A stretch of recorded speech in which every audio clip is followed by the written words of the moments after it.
Oi, pessoal! Hoje a gente vai mergulhar em uma daquelas histórias bíblicas que todo mundo acha que conhece, a jornada de Jacó até o Egito.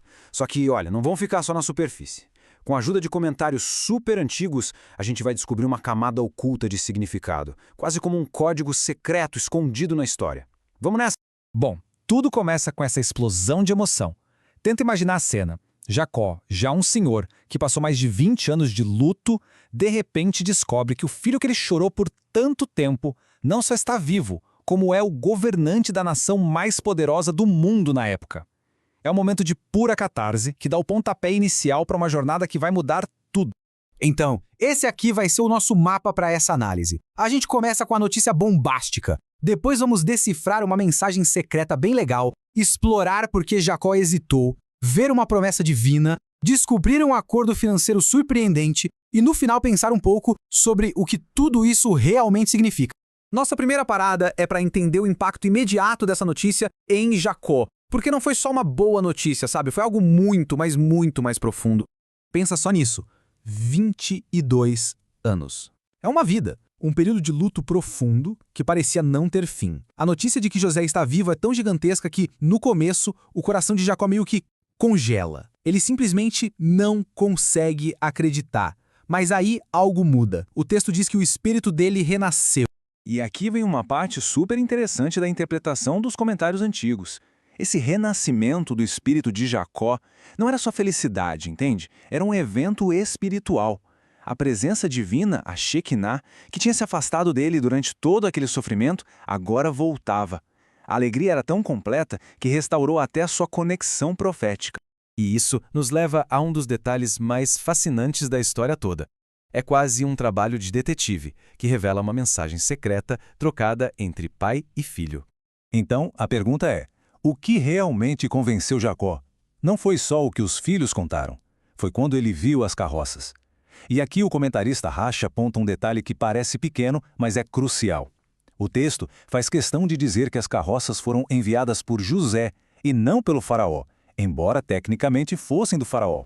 Por que essa distinção é tão importante?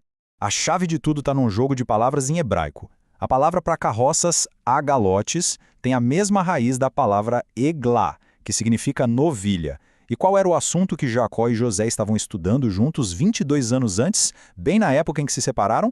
Exatamente, a lei da novilha decapitada. É esse o código. O José, sabendo que o pai precisaria de uma prova que ninguém mais pudesse dar, enviou um sinal que só os dois entenderiam. O lance não eram as carroças em si, mas o que elas simbolizavam. A continuidade do estudo deles, do laço entre eles, mesmo depois de décadas separados. Foi essa mensagem pessoal que finalmente fez a ficha de Jacó cair. Agora vamos em frente. Com a prova em mãos e o espírito renovado, a gente esperaria que Jacó saísse correndo para o Egito, certo? Mas a história fica mais complexa. Ele sente alegria, claro, mas também um medo profundo. Pois é, essa é a grande pergunta desse trecho. Depois de toda a alegria, da confirmação, de onde vinha essa hesitação? Por que ele parou em Beer-sheva para oferecer sacrifícios, em vez de ir direto encontrar o filho? A resposta está na geografia sagrada.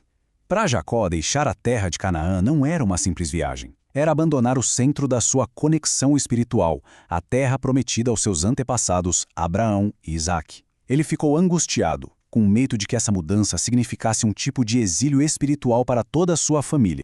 E é nesse momento de incerteza, bem na fronteira entre o lar e o desconhecido, que Jacó recebe a orientação de que precisava para seguir em frente. No meio da noite, lá em Beer-sheva, Deus aparece para ele numa visão. E a primeira coisa que a gente nota é o jeito que Deus o chama. Yaakov! Yaakov! Os comentários destacam que essa repetição não é à toa. É um sinal de carinho, um jeito de acalmar o patriarca que estava tão ansioso. E aí vem a garantia. Deus faz uma promessa de 3 partes que responde a cada um dos medos de Jacó. Primeiro, ir para o Egito não seria o fim da família dele, mas sim o começo da transformação em uma grande nação.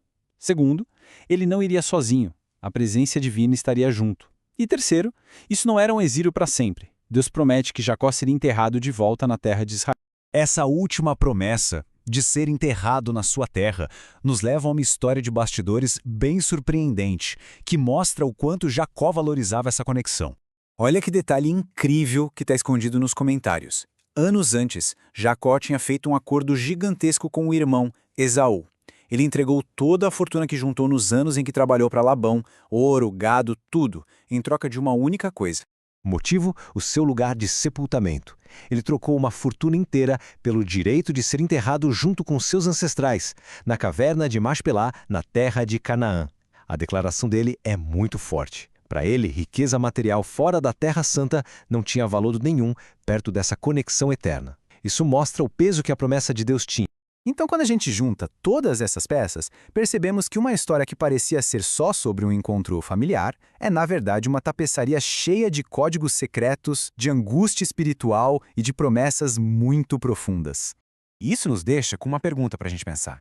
Essa análise mostra como textos antigos podem ter camadas e mais camadas de significado. Isso nos convida a questionar quais são as mensagens escondidas, os significados mais profundos e os códigos não ditos nas grandes narrativas das nossas próprias vidas e da nossa cultura. O que será que a gente descobriria se olhasse um pouquinho mais de perto?